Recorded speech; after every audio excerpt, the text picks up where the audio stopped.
Assalamualaikum warahmatullahi wabarakatuh. Perkenalkan, nama saya Anissa Nadila Aulia. Kali ini saya akan membahas pengembangan bahan ajar sejarah kebudayaan Islam.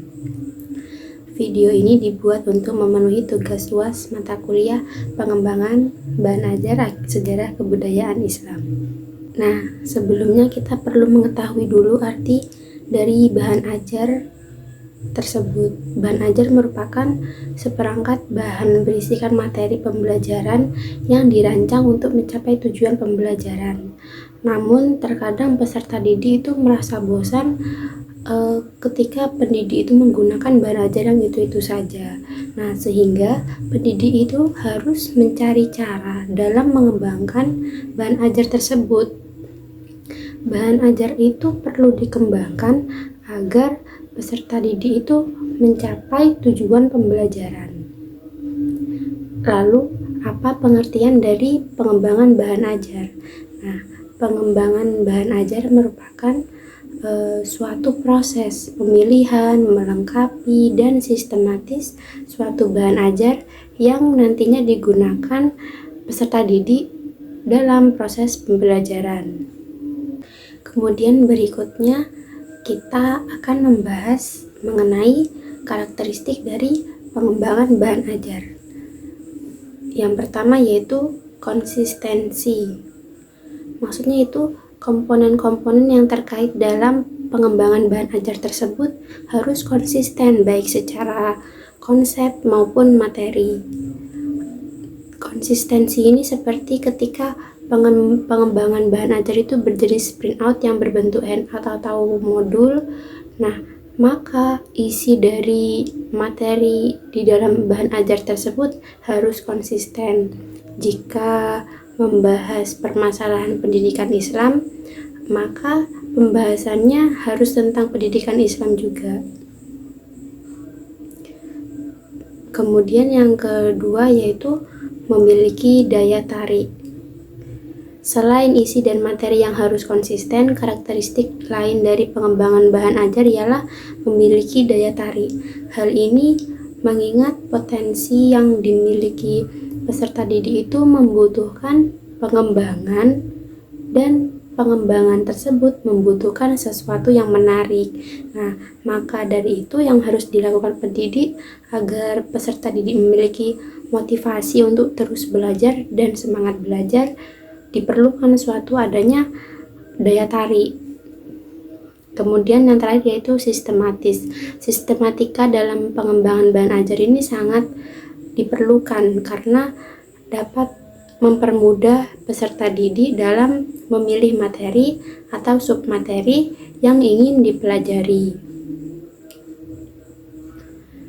Kemudian apa saja tahapannya? Adapun tahapan dalam pengembangan bahan ajar yakni ada 4. Yang pertama yaitu analisis. Dalam tahap ini ada beberapa analisis, yaitu yang pertama analisis kurikulum. Nah, sebelum membuat bahan ajar, kita lihat dulu kurikulumnya, kompetensi dasarnya apa, kemudian kompetensi dasar ini diturunkan menjadi indikator itu seperti apa. Nah, ketika sudah menuliskan sebuah indikator, kemudian barulah membuat sebuah tujuan pembelajaran sehingga kita dapat mengira-ngira bahan ajar itu seperti apa. Kemudian di sini saya menggunakan buku Sejarah Kebudayaan Islam Madrasah Ibtidaiyah kelas 3. Nah, pada bab 3 ini dengan tema agama dan kepercayaan masyarakat Arab sebelum Islam, di sini sudah tercantum 4 kompetensi dasar. Pada buku ini, kompetensi dasarnya yaitu 1.3, 2.3, 3.3, dan 4.3. Pada kompetensi dasar 3.3 atau aspek pengetahuan berisikan materi agama dan kepercayaan masyarakat Arab sebelum Islam. Kemudian yang kedua yaitu analisis sumber belajar. Sumber belajar ini kan merupakan salah satu hal penting yang diperlukan peserta didik. Maka dari itu perlu diperhatikan ketika kita akan membuat suatu bahan ajar, apakah bahan ajar ini sudah terpenuhi atau tidak. Kita juga melihat bahan ajar itu mudah diakses oleh peserta didik atau tidak. Nah, itu namanya analisis sumber belajar. Berikutnya yaitu analisis karakteristik. Analisis karakter ini merupakan analisis karakter siswa yang berkaitan dengan motivasi siswa, karena pendidik mengajar di sekolah itu kan pasti karakteristiknya beda-beda ya. Nah, ada sekolah favorit yang biasanya memiliki minat belajar atau siswanya itu punya semangat belajar yang tinggi, tapi juga ada sekolah yang mungkin siswanya itu kurang bagus, maksudnya itu kurang disiplin, tidak memiliki minat motivasi yang tinggi, susah diatur. Nah, itu terkadang motivasi siswa rendah itu untuk belajar, sehingga peran bahan ajar di sini dapat memotivasi siswa agar memiliki semangat belajar yang tinggi. Kemudian tahap berikutnya yaitu tahap perancangan. Nah, tahap ini merupakan rancangan atau pembuatan desain suatu bahan ajar. Pada tahap rancangan atau perancangan ini kita merumuskan tujuan pembelajaran yang diperoleh dari kompetensi dasar yang diperoleh dari peserta didik yang telah mencapai kompetensi dan kemudian akan menjadi sebuah tujuan pembelajaran. Biasanya pada tahap ini hanya berupa kerangka atau peta konsep saja. Kemudian pemilihan media dan sumber belajar. Nah, setelah pendidik mengetahui nih tujuan pembelajaran, pendidik itu diharapkan tidak memilih media hanya karena media tersebut tersedia. Pendidik itu perlu menghadirkan serta mengembangkan suatu media agar peserta didik dapat dengan mudah memahami materi pembelajaran.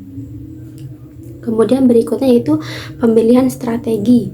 Pemilihan strategi pembelajaran juga berperan penting di dalam proses pembelajaran. Dalam satu kelas tentu peserta didik memiliki gaya belajar yang berbeda. Nah, oleh karena itu perlu pendidik itu menggunakan strategi pembelajaran yang berbeda pula setiap pertemuan dan tetap melihat karakteristik peserta didik di kelas itu seperti apa. Kemudian tahap berikutnya yaitu tahap pengembangan. Nah, karena sudah ada kerangka, pasti bisa terarah untuk membuat atau mengembangkan bahan ajar. Tahap ini langsung kita membuat suatu indikator dari kompetensi dasar yang diambil pada suatu bahan ajar.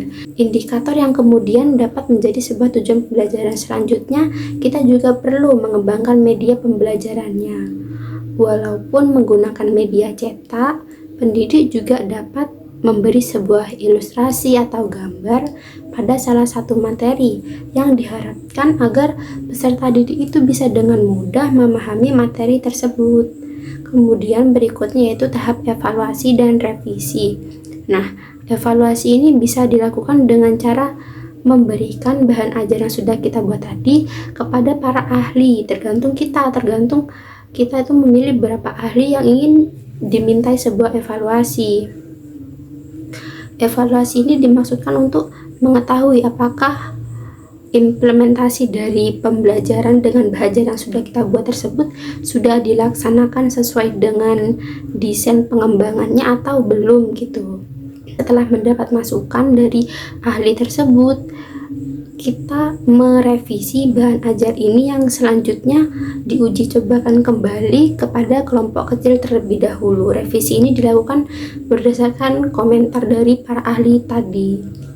Kemudian di sini saya akan menampilkan cuplikan mengenai submateri kepercayaan masyarakat Arab sebelum Islam, yang diharapkan peserta didik tidak hanya mendapat pemahaman dari bacaan saja, tetapi dengan adanya video atau cuplikan tadi akan lebih mudah memahami apa yang telah ia baca. Nah, itulah tadi beberapa langkah-langkah dalam mengembangkan bahan ajar. Saya harap video ini bisa memberi manfaat kepada semuanya. Jangan lupa like ya teman-teman. Sekian dari saya. Wassalamualaikum warahmatullahi wabarakatuh. Mari kita simak videonya. Tadi, masyarakat jahiliyah ternyata juga amat taat menyembah berhala-berhala dalam bentuk patung.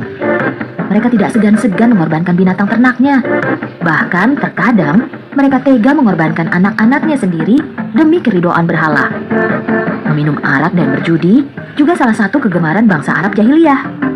Bahkan setelah Nabi Muhammad mengajarkan Islam pun masih banyak para pemeluk baru agama ini yang masih suka meminum arak.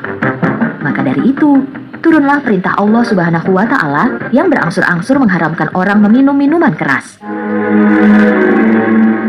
Mencuri dan merampok juga menjadi hal yang biasa pada masa jahiliyah, adik-adik. Para perampok tidak hanya mengincar harta dan benda, melainkan juga orang yang dirampok untuk kemudian dijadikan tawanan dan budak belian. Terlebih lagi, mereka juga suka membunuh dan menyiksa. Begitulah kebiasaan orang-orang Arab pada masa jahiliyah. Selain pandai membuat perkakas, membuat obat, ahli astronomi, serta mahir bersyair, mereka juga mempunyai banyak kebiasaan buruk. Sangat disayangkan sekali ya adik-adik.